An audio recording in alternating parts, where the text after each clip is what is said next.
Hi guys, welcome back, Obi Society. Tonight, our live is going to be really based on all the feedback that I've been getting about a time that is so hard for so many of us. I'm just going to wait for everybody to come on, at least to start. And tonight is going to be a little bit different than my usual live for a few reasons. The first is that I'm going to give less of an intro and more really based on all of the questions and the comments that I have been getting, because so many of you have asked me questions and given me comments about nighttime anxiety and the sleep routine in your house and getting your kids to go to sleep and stay sleeping, that I'm going to just go right into a lot of the questions in the comments so that we can do as much getting to know everyone as possible and answer as many questions as possible. So I have a list of questions and comments, so I'm going to get right into it. I'll just give everybody a few more seconds to get on because, as usual, I'm always early. And I would like to really just start off by saying that nighttime anxiety is something that so many parents and kids and families face. The statistics show that between 20 to 30% of all children have a sleep issue. And a sleep issue between 20 to 30% of all children is really significant. Not only that, just when we talk about teens, about 40% of teens are not getting enough sleep. So, and that would be for a variety of reasons. So nighttime anxiety, nighttime issues are real and they are significant and they impact because every couple of hours we're back at nighttime again. So I think that what we're going to try to do is tackle a bunch of issues that come up with regard to sleep. Hopefully, I'll be answering a lot of the questions and the comments that I've been given. Of course, please continue to ask. It seemed to be before that nighttime was like a big deal. So I just wanted to make sure that that we get right into it. Okay, so nighttime anxiety. What does that mean? Why is there such a thing as nighttime anxiety? Why is it that the time of the day, the evening hours, are so significant for kids getting nervous, getting fearful, anxious, not wanting to go to sleep? So if we think about it, we're going to kind of tackle it at different ages. The older kids, the kids that are going off to sleepaway camp, the kids that are dealing with first time in sleepaway camp or 3-day trial or, different sleep issues that could come up outside of the home will be addressed in my cohort. I'm going to be spending a lot of time talking about nighttime routine there. Nighttime routine when you're away from home, nighttime routine when you're changing it up in the summer.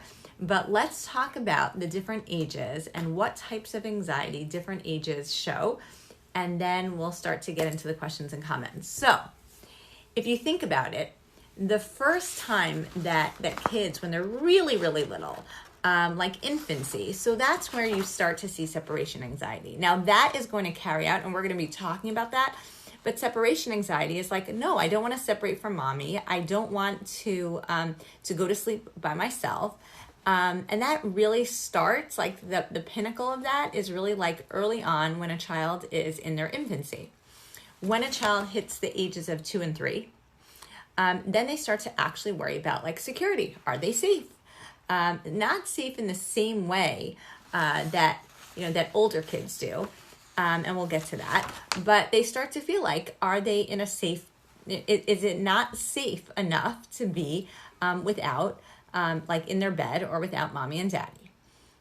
Then when a child gets to be about 4 to 6, that's where the nightmares start to actually kick in. And kids start to think about, like, they have dreams and then they get fearful and their imaginations kind of get the best of them. And that prevents them from sleeping and causes nighttime anxiety. And then finally, once the kid hits around 7 and up, well, then they start to actually have real worries, because then they are intelligent enough with what's going on in the world that the things that could possibly be fearful are things that they actually experience, and they understand them better, and they do get fearful. And then as you get older, then comes, tweens and teens. That then the fear, the anxiety is actually more like FOMO. Like, what am I going to be missing if I go to sleep? And if I don't spend all my time on the phone, or my time, kind of doing different things that the rest of my peers are doing, then what's that going to mean for me in the morning? So it turns into something also realistic, but in a different way. So what I've mentioned right now are a couple of different fears, a couple of different reasons why kids are not comfortable going to sleep. Separation anxiety, safety issues, routine, just not being in the routine, that their routine doesn't allow for it, nightmares. And in truth, there are, those areas are really areas that prevent children of all ages from being able to both go to sleep, stay sleeping, and respect the understanding of a nighttime routine that involves being able to have a certain amount of sleep. And many of you have commented to begin with that, like, is it really worth the fight? Like, why should I be arguing with my child? It causes such havoc in our home. It puts me at odds with them. I don't want to fight with them. So let me just give my perspective on whether or not it is important to fight with your children, or to argue with your kids, or get involved in this sleep battle. So in many ways, it boils down to, what's your goal? So if your goal is to have your child, their intellect to show its maximum, their attention span to do well, concentration, health, processing of information, all of those things are really impacted by sleep. A person's physical health, mental health, emotional health are all intertwined with sleep. Sleep is really significant. So if you are going to be setting a limit in your home, then that's a really important one to perhaps take into consideration, and to really make an effort with. In addition to which, let's just talk about what a child's job is in life when they're younger.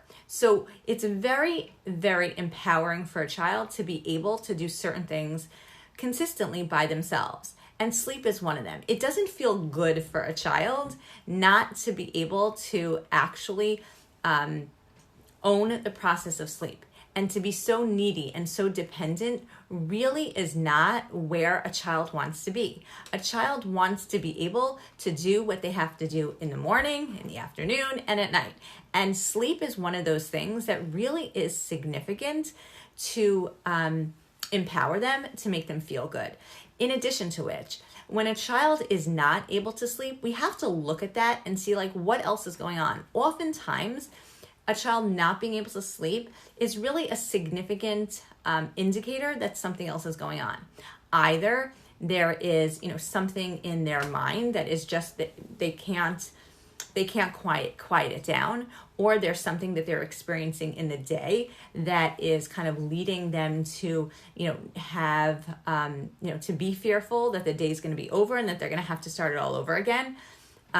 Oftentimes it's an indicator of something going on learning-wise, emotional-wise. And so kind of taking a step back and saying, wait a second, why is it? Like, maybe this is a red flag of some sort that I just have to look at. And maybe I'm overlooking something that's really important. And so it is significant to make an effort to understand what's going on with my child's sleep, and to really kind of fight for the consistency and the stability of it, because it could be an indicator of something else that we don't know, or that this is just a marker that we don't want to overlook.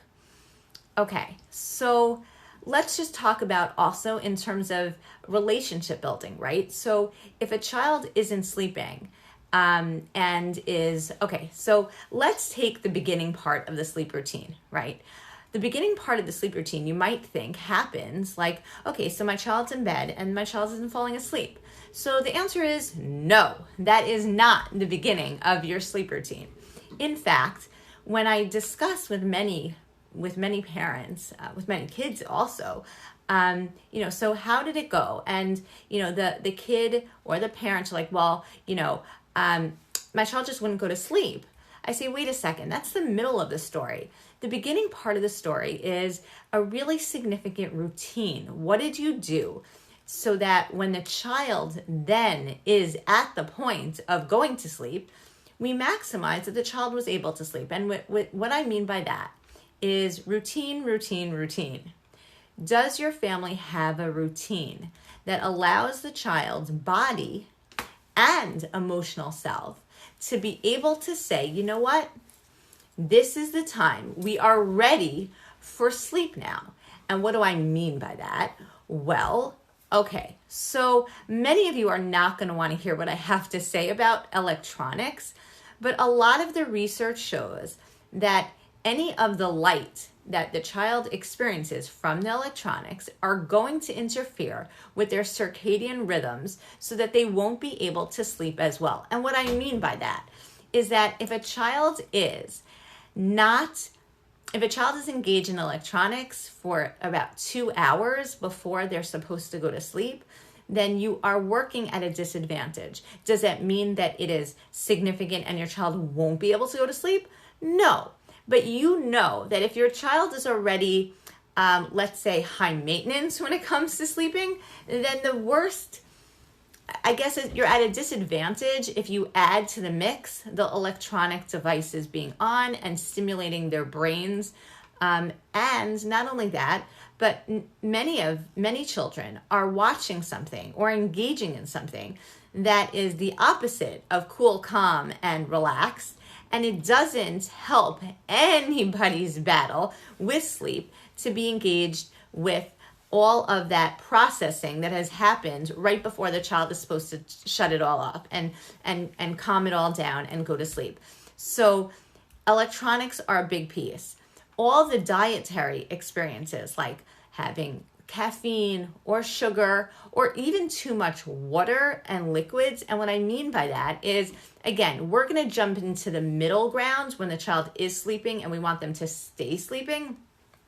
But truthfully, if their bladders are full and they're going to have to go to the bathroom, then you're also working at a disadvantage. So, and for many children who have sleep issues, they also have perhaps bedwetting issues or, the regulation of their body. So it probably would not be the best idea for them to overdo it on liquids right before bed. It happens to be that there are certain foods, there's some kids, because of that anxious nature or just their regulation, that they get hungry or they are craving food right before bed. And the research does show that there are certain foods, a combination of carb and protein, such as, a yogurt or oatmeal and milk. There are certain combinations of foods that would be more beneficial. Sugary foods obviously are not a great idea, but, maximizing just the routine of what the child eats. And not only that, but if we go even further back, did your child do enough exercise in the day? Did they get sunlight? Did they really exercise and move around so that they are at the point where they could actually be tired? And the summer is definitely a better time for that because there's more opportunity, obviously, to be moving around and the sunlight and it's nicer weather outside. All of those things definitely contribute to the fact that when your child is coming to that moment of sleep, that they're going to be, it's going to go more easily. But having a routine of the time of the night, a certain hour, plus or minus, because, we're all really busy. We all have things to do. There's always a reason why our routine should be out of sorts. But if we make it our business to really start the routine pretty much at around the same time, then what that does, what it allows for, honestly, is allows for the child's body to start to unwind at the same time. And I think that that's just obvious and easy for some, and for others it's like, well, that's just absolutely impossible, but I'm going to make it my business to try because this sleep thing is just not going well. Okay, so if you engage with your child enough and you have a routine that involves, less sugar, no caffeine, and exercise, and perhaps limiting electronics right at the end, and then your child gets into bed, and you've tried everything to ensure that things are going well, and what happens? They are no, I'm afraid. Okay, so the next piece of information that I think is significant, because we spoke about the physical, is the emotional. What could you be giving to your child emotionally at that moment where you're kind of settling in? So it really is nice to be able to take some extra time with your child and not just be, okay, good night, bye. It really is the time at night. Why do children, why don't they, one of the reasons why they don't want to go to sleep is because they finally have you all to themselves, and they finally have an opportunity to be able to talk to you. They know that, that they have this quiet, nice time with a parent, and it allows them perhaps to emote. It allows them to reflect on the day. It allows them to talk to you. And that is really a beautiful emotional experience. It's a nice connection. When we talk about Rule 12 Connect, that's a great connection. But I think that, it also allows for them to get out any of their worries, anything that they want to express. And when by doing that, by getting out the what ifs, by just releasing it, it does allow children to be able to then, quiet down the brain and actually go to sleep. For some, parents say, well, I'm really worried because if I start to get my child talking about, all this negative stuff, then they're never going to go to sleep. So I think it's important to, have, again, in the routine that it should go on for a certain amount of time. They should know perhaps that they could say, 3 things, or, we're going to first talk about, the what ifs, and then we're going to put it aside, and then we're going to do something else. And I think, the next piece after they're able to just talk to you, a really nice piece would be either to read them a story, or, we talk about the idea of, that they might have some things that are on their brain that are worrisome or troublesome to them. So a really nice way that you could engage them differently is to start a story with them. And the story, once upon a time there was and the story could allow for them to freely associate, just come up with whatever it is in their imagination. But you, as a parent, know that as soon as any bad guy or anything kind of negative comes into the forefront of the story, that you could kind of empower the protagonist, the hero, the other person in the story, to be able to overcome the bad guy and, kind of fill in the details with positivity. And I think in doing that, it allows for the child to be able to think more positively. And also, it kind of starts like this adventure going on that could be to be continued, that could be picked up, honestly, like every night. So if the child is, talking about, a monster, and at a certain age, children, when they're really little, you can kind of do a routine with them that allows them to feel like, okay, so we're gonna check out to make sure that there's no monsters, right? We're gonna keep everything in a safe way, but the story allows for them to consistently be able to talk and reflect and give like some superpowers, which would allow them to feel really good. And has a running idea that when they're feeling bad or they're feeling scared or they jump into the next part of the situation, which is when their parents aren't there or their mind is racing into something more negative, then it allows for them to, the parent to be like, okay, so here's what you're going to do. We're going to change that channel, I call it. We're going to make sure that that, when I'm not there and you have to think of something and, your mind is going on to something else, that you can think of the next chapter in this great story. And really what it does is it allows for a child and a parent to have this new story, kind of change the narrative, make it into something else. You're so afraid of, you're thinking about this, but now you could be thinking about something else, and we're going to do it together, right? Because it's a story that happens that we're going to continue every single night, and that's part of our repertoire. And it's a really nice way for kids to be able to connect with their parents and also empower themselves to have this new incredible story that they can that they can maintain every night. Because essentially, one of the things that parents are struggling with is that the child is feeling less powerful. And that's where the anxiety comes in. Like, what's going to happen? The bad monsters are under the bed. Or, what's going to happen? I'm thinking about all these, different negative things that now are in my mind. Why? Because nighttime is a time where everything else is shut down. And that's the only there are no distractions anymore. So now it's just a matter of, oh my goodness, like all these hard things that I'm thinking of. So for a child, and for us too, but for a child, it's very hard. So in this way, what happens is we can help the child to, yes, don't worry, I'm going to be saving this live. We can help the child to really feel like they have a power. And it's going to be through the story, and it's also going to be in the connection with the mom or the dad or whoever it is that's putting them to sleep.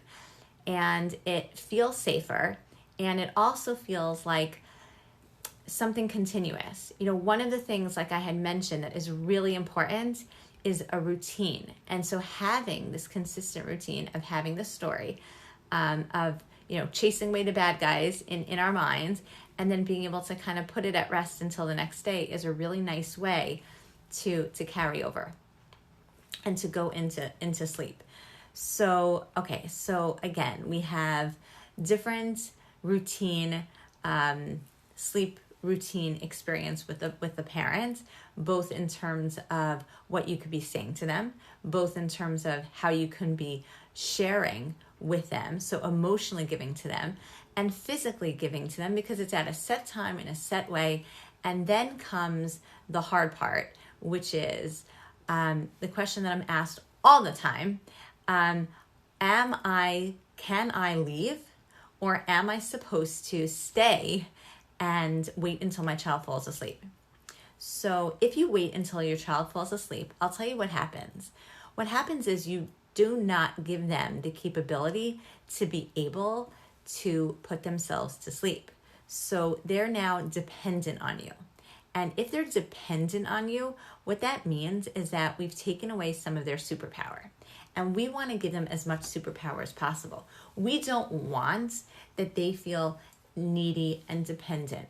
But by the same token, many of you have commented, but my child is so afraid. Like, they are too afraid to do it themselves. So the answer to that is we have to teach our children how to separate from us and to feel safe. And to do that is in a systematic way that it's not all or nothing. It's not, okay, so you said goodnight and just leave. If your child is afraid, then the amygdala in their brain, right, the place in their brain that does not allow for that, that causes the fear, that has this fight or flight response, that there is a danger, is real.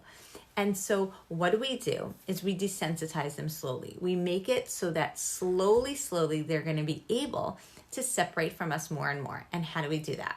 So consistently, there are 3 what I call sleep rules. And those rules are, number 1, eyes shut. Number 2, head on the pillow. And number 3 is no talking. Okay. So if they're able to do those 3 rules, then you are going to be able to do the following. I love you. I'm saying goodnight to you. And I'm going to come back in a very short while. and I'm going to check on you. If you do your part, I'm going to do my part. And how long do you go for? So it really depends on how fearful, how much anxiety your child shows. If your child feels really, really anxious and that this is something so difficult, then you are going to come back very shortly thereafter, okay? Which means that it could very well be for a minute. It could. Now, when you're coming back, you are not going to make sure that you're completely silent so that the child whose head is on the pillow, eyes are shut, and no talking is not going to notice. No, you're going to have a specific type of sound to allow for your child to know that you are there. Are you going to go straight out to their bed? Hopefully not. Again, every child is different, but ideally what you would want to do is go back and forth. Now, you might say, well, how many times am I supposed to go back and forth? So the answer is a lot at first, and over time, it's going to slow down. Over time, you're not going to need to go as many times.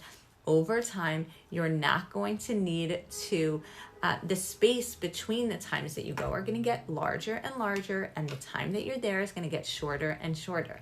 However, to start with, your children need to have a buy-in. They need to know that you are consistently going to come back. And when you do that, when you come back, what you're doing is you're ensuring for them that you mean what you say and you say what you mean.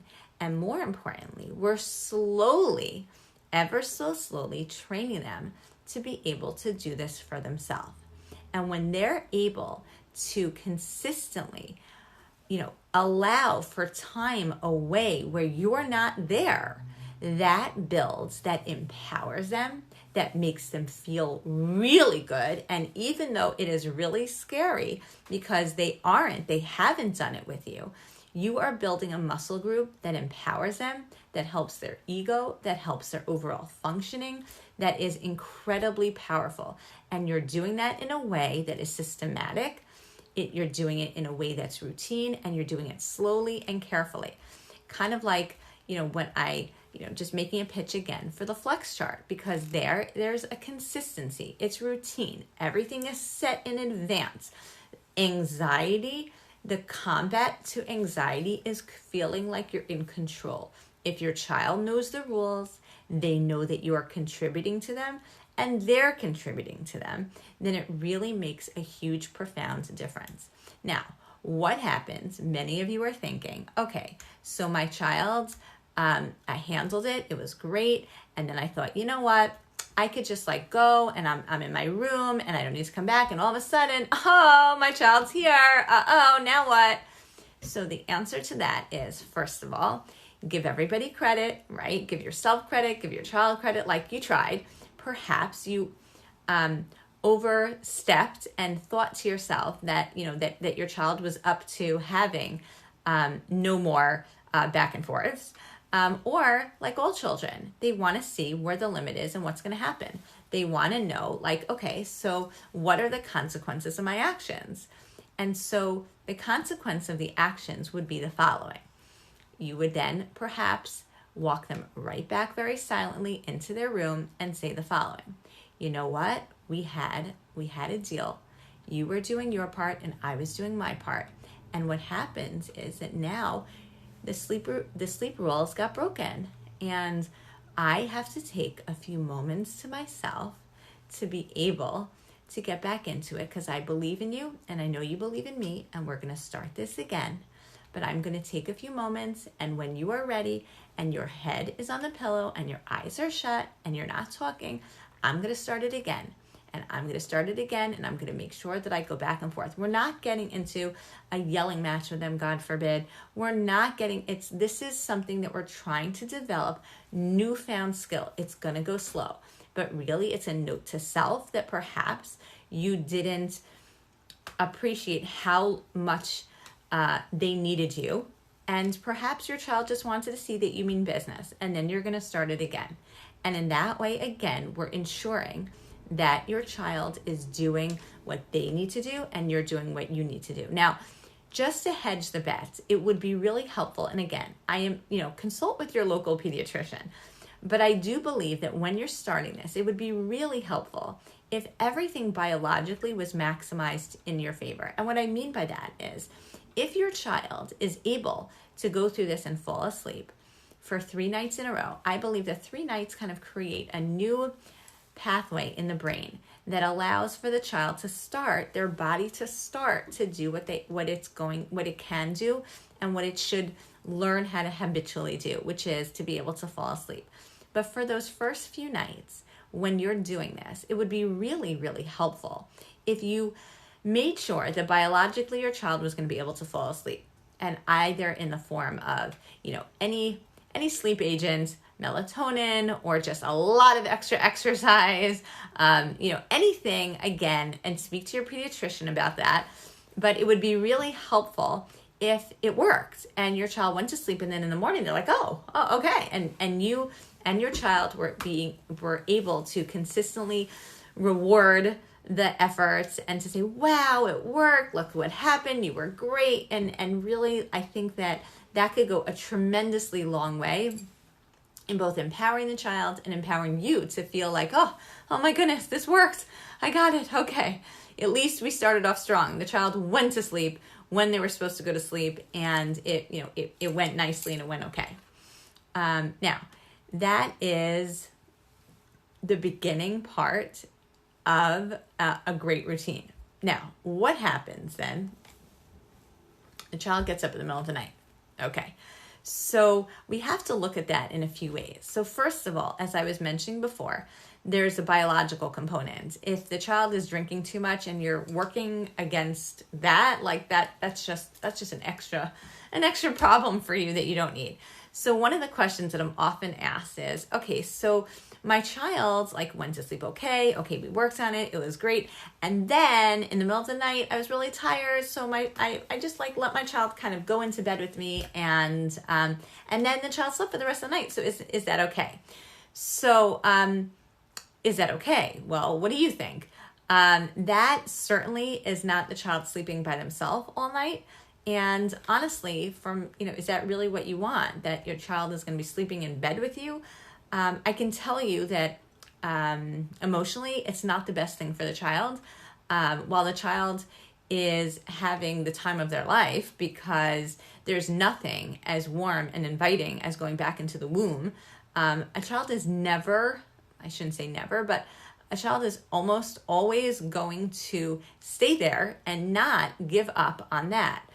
Children who get used to that warm and comfy feeling are not going anywhere. So what else can you do as a parent when your child in the middle of the night is coming into your bed and staying there?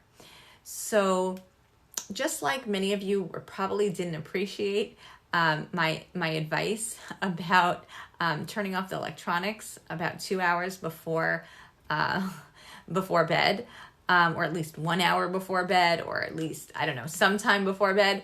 So I don't know that necessarily all of you are going to love this advice either, but the fact is that really what you want to be able to do is empower your child to be able to sleep through the night.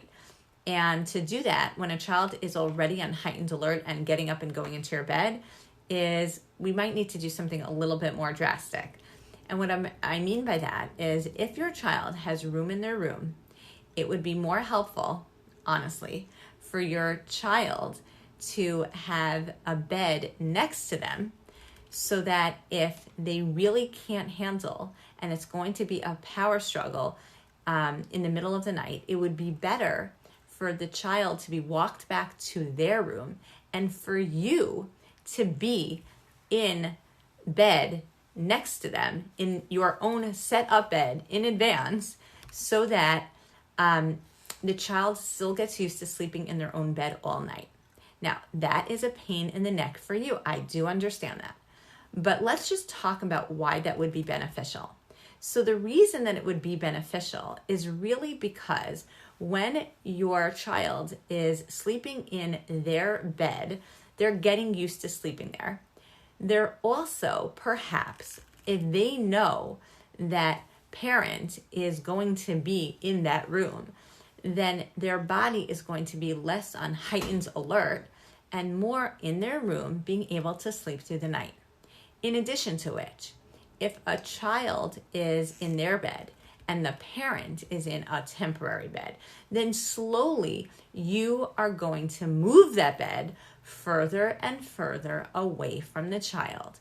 And in that way, you can, again, what we call desensitize. We can get the child used to slowly being able to separate from the parent. And so now you have so much more control than if the child is in bed with you. And I know that that's not easy, but if you focus on the beginnings, on the child falling asleep essentially by themselves, then you're creating that muscle that will then help so that when the child is up in the middle of the night, they can do something different and they will be able to slowly also fall asleep, put themselves to sleep, or go back to sleep, and it'll go much more easily.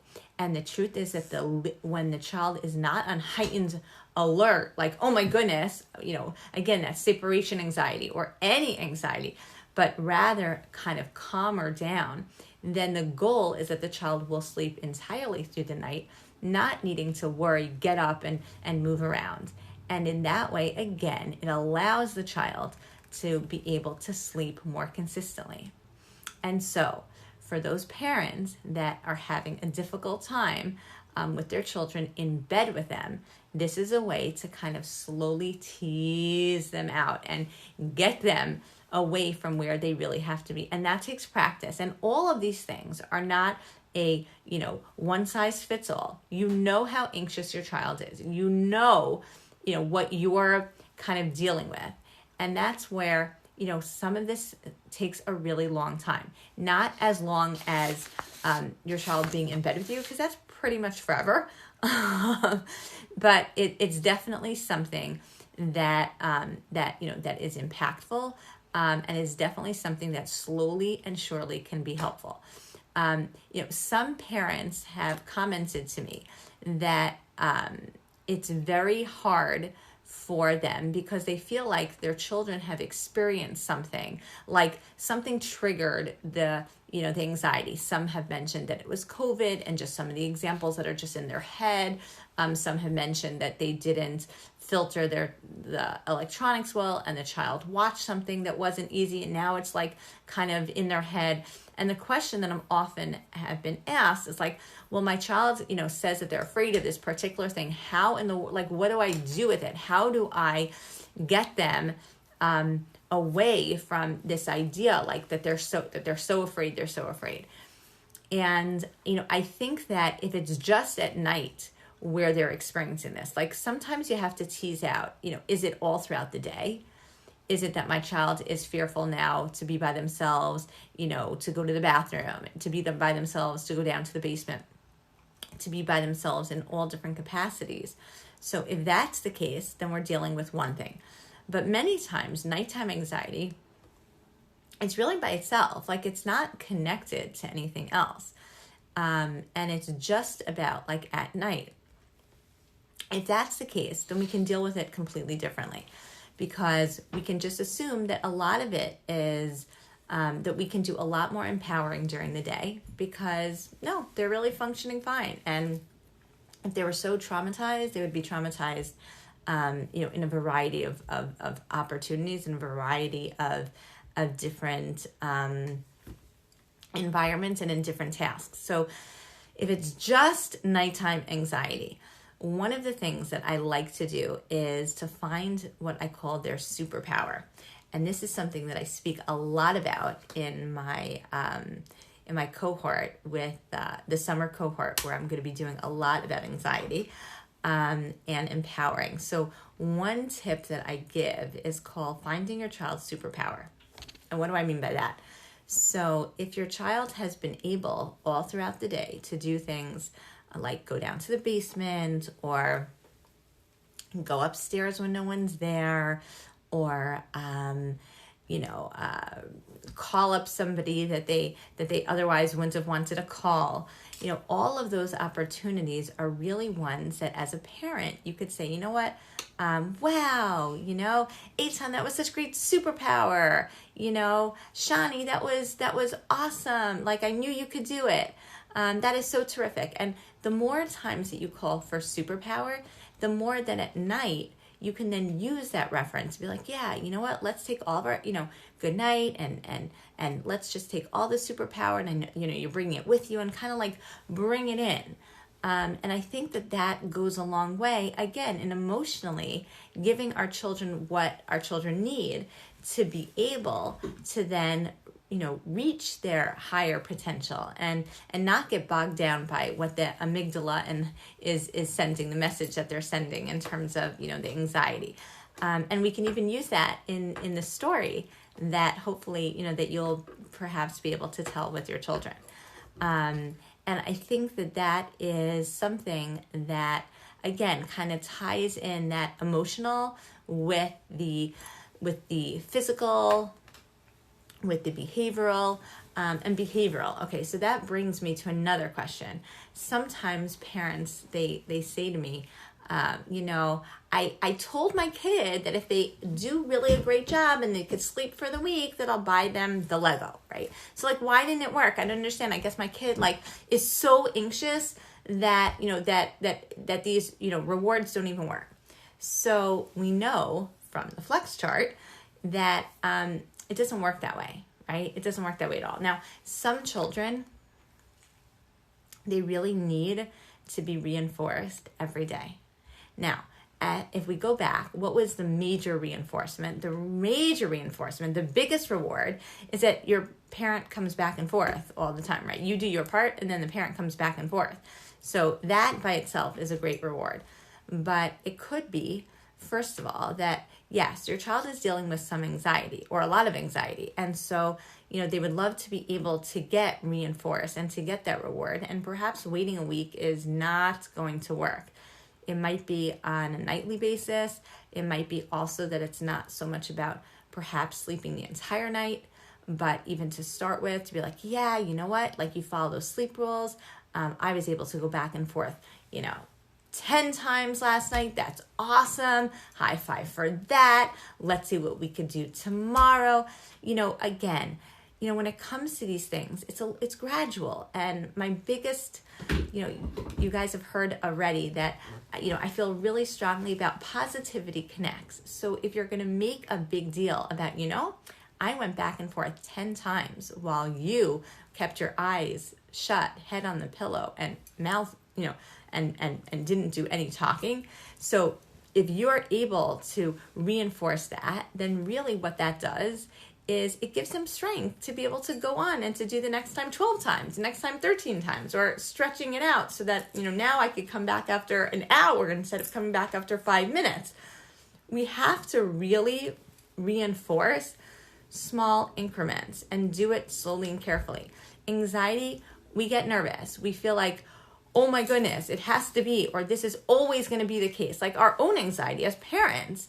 But the truth is, we have to put ourselves in check. We have to really recognize that it's not so much about the final product, but the process. And the process is really one that is significant because it connects us with our children. It really makes a difference so that our child feels heard.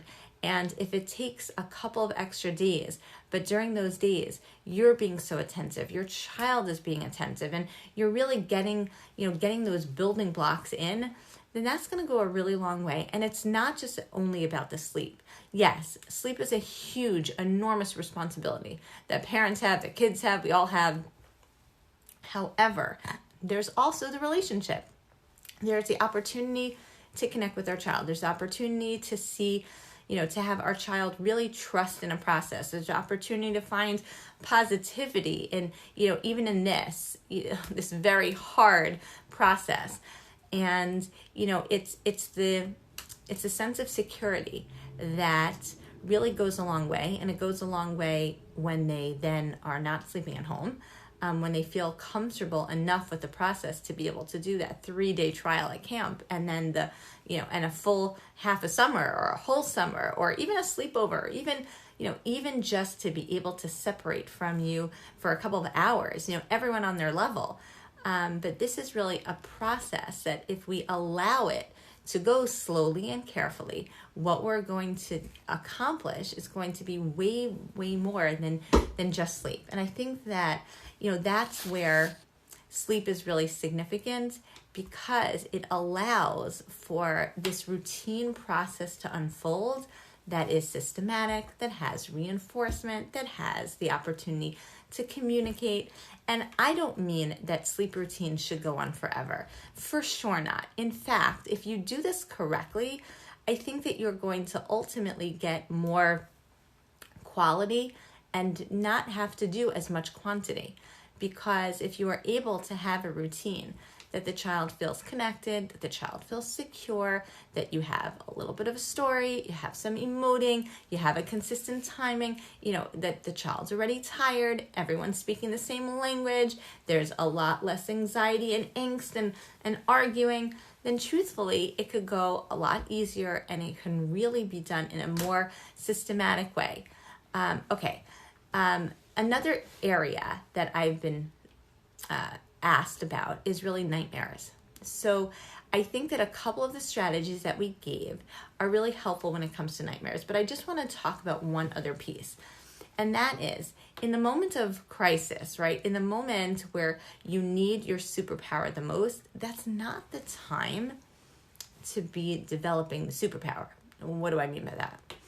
What I mean by that is when at night is not the time to be talking about all the nightmares or all of those kind of things, but rather if a child has a nightmare, it would be helpful if during the day when there is less anxiety and more time and more distance from the process, to in advance of a nightmare or in advance of going to sleep the next night, that would be a good time to talk about it. And I think that sometimes as parents, it's really helpful for us to be proactive rather than reactive. When we're proactive and when we set certain things in advance, what happens is it allows for the process when things happen and trip ups happen, then we know what to do about it. Which actually reminds me, hopefully tomorrow, on GoBeSociety.com, what will hopefully be able to be downloaded is going to be a calm box understanding. And what is that? So the calm box, in advance of thinking about when your child is having a tough time, the important thing to do is to have everything that they need in advance of it so that they could seamlessly go to their calm box, get the tools and the elements that they need to be able to take it down a notch and to get calm, because calm is so significant and important. So go in and tune in for that on GoBeSociety.com. But in terms of the sleep, it's really important that we practice and facilitate and talk about those things that bother them, not in the moment when they're already anxious, but rather in advance. And making the time to do that is really important. If they're really little, we do it in an imaginary, creative way, either through coloring or just through talking about it. If they're older, we give them the opportunity to be able to talk to us. And, especially when it's after the fact, then, the rational part of their brain, which is what happens when we're calm, the rational part of their brain, the logic is back, and we can really reason them. We can boss back the fear. We can talk about what it means. We could talk about the safety features in the home. We could talk about the safety areas in our neighborhood, in the police, and religious, all of those things could be discussed, not in the middle of the night, but rather, it would just be much more helpful to be proactive rather than reactive. And there are families that have a safety, just thinking about it, that have a safety protocol. If a child is really anxious about the safety of the home, it would be good, not to overdo it, but to have yes, alarm on, check, mezuzahs, check, this, that, check. We have, we're a family that believes in safety. We believe in safety. We're maintaining safe things. You need to look in any particular area.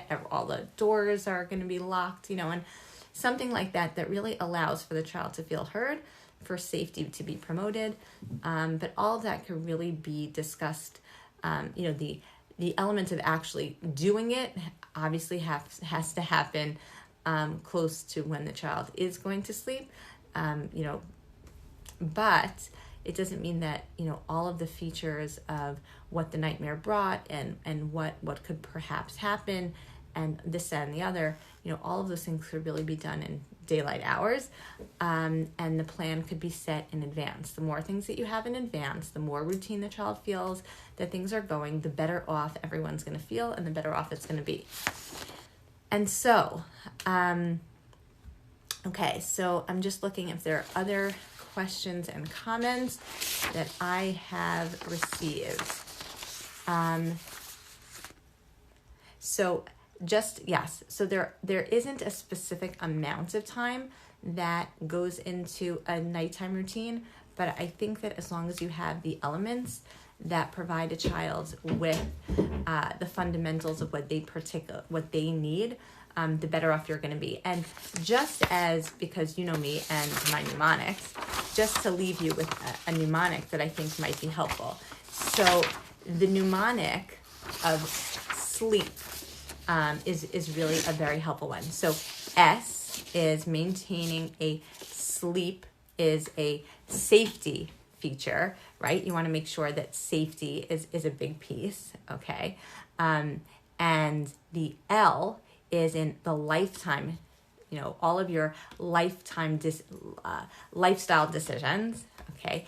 E is making sure that it is every day the consistent routine, okay? E is also in making sure that your child gets out as much energy to be empowered as possible. And empowerment comes from, like I was talking about, on having their superpower, on having their story that ends in a happy way, right? And then finally, the P could either be in the prize, and the prize could be in consistently keeping you keep the 3 safety rules, then I keep on returning, okay? And the prize is also, could be in a reinforcement, like, every day that, we maintain that you did those 10 back and forths, or that you slept through the night. But ultimately, the biggest prize, honestly, is feeling really good about being able to go to sleep by themselves, you feeling good about it, and the relationship being one that's really positive. So those are some fundamentals in sleep anxiety. I'm so glad you all tuned in, and continue to tune into Go Be Society. Like I said, the Calm Box protocol is going to be downloadable soon.